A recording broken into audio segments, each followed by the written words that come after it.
What is, for you, what is the most spiritual experience you've had while either listening or performing? Either being a part of a team, performing, or listening to music. Tell me like a spiritual encounter you had in a nutshell. Go ahead, Michael. Undoubtedly. We were in Alexandria, Louisiana. It was when I was with Jason Upton. And we went into this college auditorium, and I basically just put the recorder on and let it go. And we were doing sound check, and I looked up to the ceiling, and I started seeing this fog coming through, and I figured it was just like the condenser in the air conditioner in the coil or something. This fog starts coming in the room, and I started feeling a whole lot of God all of a sudden. I really didn't put two and two together. I'm a little slow on the uptake sometime, and so I asked the janitor, I said, hey, what's that stuff coming out of the ceiling up there? And he looked up there and he said, I don't know, there's no pipes up there. And so this holy fear kind of came over me, and meanwhile there's all these youth guys in there, and they're real stoic, and they got their arms crossed and everything's kind of like, let's see what you got, young man. You know, one of those things. So we finished, and we just started playing, and it got to the point where it got so thick in there that I jumped off stage and I went and jumped under the soundboard. I mean, I felt so much God. I was like, oh my God, at any minute something's just going to bust through. And all of a sudden this little kid comes under the soundboard, and he goes, there's a 12-foot angel standing behind Jason Upton. And you know what? I know I wasn't singing because I wasn't up there. William wasn't singing. Jason's singing, but there's 2- and 3-part harmonies going on in the room. And I'm going, what in the world? And I'm looking on the hard drive recorder, and it's recording it. And I'm thinking, if this is on here when I play this back, I'm going to come out of my skin. So all of a sudden, all this stuff happens. All these guys that were like, yeah, they're, Daddy, oh God, you know. And Jason, I look at Jason, and he's up on stage, and his eyes are rolled back in his head, and he's teetering on his piano bench. I thought, oh my God, he's drunk. Oh, I thought that was something that he did all the time. And he starts saying, da, da, da. I thought he's completely lost it. So all this stuff's going on, right? And it's happening in real time, so you're not even catching all of what's happening. And then after the meeting, I went up to, because we were rooming together, I went up to get Jason off the stage. He was completely plastered. But he'd never been drunk in the spirit before, so he says, I'm feeling all tingly. My arms and, Michael, my legs. And make a long story short, he fell asleep in the dorm exactly like a drunk guy would. He just lay down on the bed with all his clothes on in his bag, and he was gone. So the next morning, I'm thinking, was that real? I went back to Nashville. And I'm in there with this engineer friend. I was producing the project, and sitting on there, we're going through all the material. We get to the song Fly. And all of a sudden, I said, well, any minute now, if that was really an angel, and all of a sudden, there's this perfect voice that comes flying. I went, whoa! And I said, we got to find that. And the engineer goes, oh, that's just a psychoacoustic anomaly. That's probably a tom-tom ring or something. So I thought, oh, yeah? Well, let's find it then. So we start going through, we start soloing out each channel, not a tom-tom, not a keyboard, blah, blah, blah. We get through everything except Jason's vocal. Now remember, the kid said there's a 12-foot angel behind Jason. So we solo Jason's vocal track, and there's 2 waveforms on there, one little one and one big, big one. And you can see it, and not only that, but you can hear it, and the guy goes, well, that sounds like something standing like 12 foot behind Jason. I said, I told you it was an angel. And so literally on that, when that part hits, it doesn't matter. I mean, you get hammered every time. So here's where it got really crazy. So all of a sudden we start getting emails from Heidi Baker's group up there. Unbeknownst to us, when Jason's going, it's Malawi for come to the table. So we think he's just this drunken guy in a stupor, and he's actually, so they play it when the orphans are out to play, to call him to lunch, they play, and all the little kids come running in.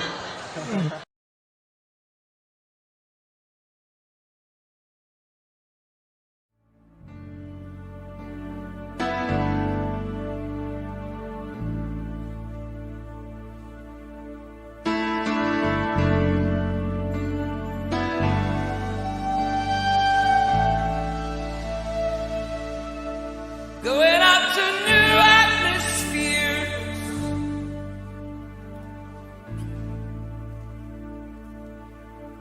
going up to new places,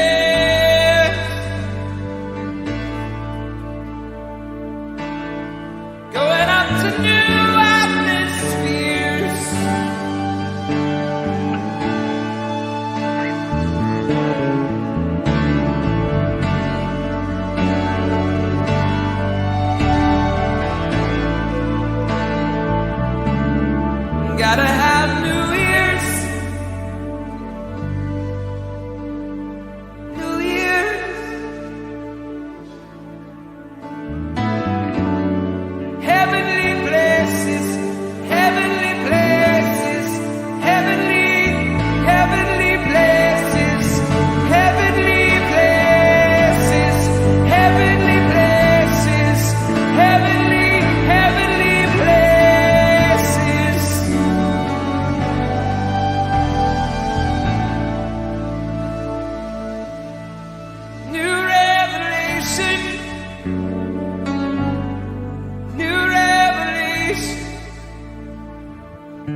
What are you doing?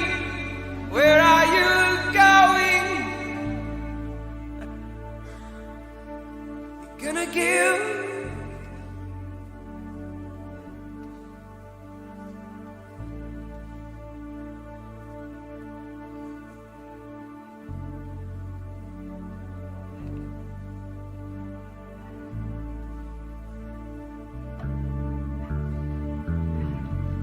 Some of you have been fighting for a very long time. Some of you have been fighting that ground warfare for a very long time. Sticking out your fists and fighting.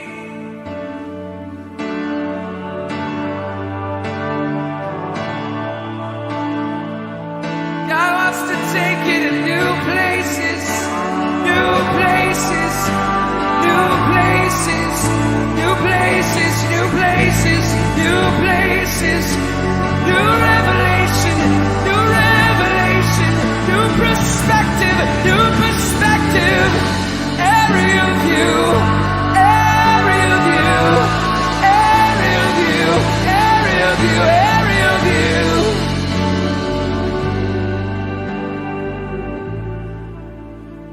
I declare over you, God has given you the air.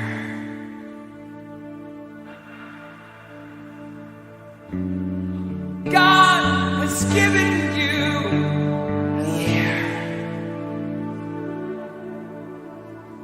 So fly. It's time to spread out your wings. Time to shake off the things that hold you down. It's time to spread out your wings.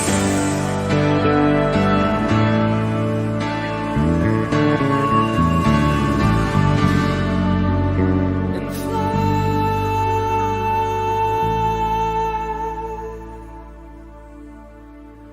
Just fly.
set you free.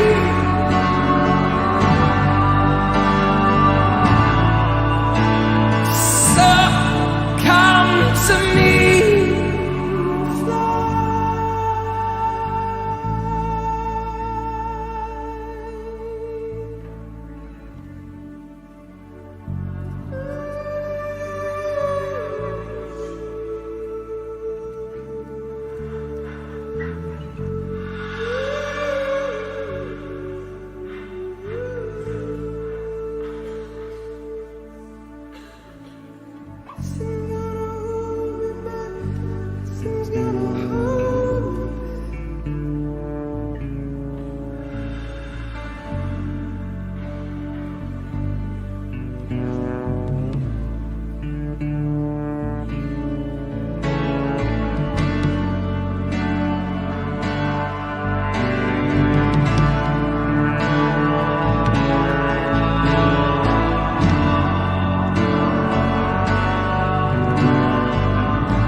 Like a bird in the air, you have escaped the snare.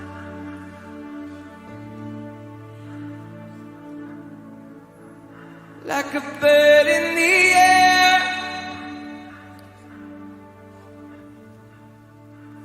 you've escaped the snare.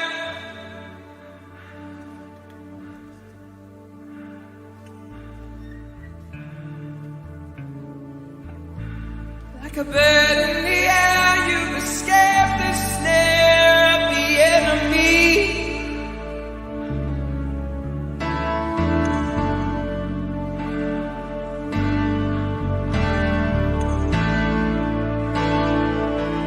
You have been set free.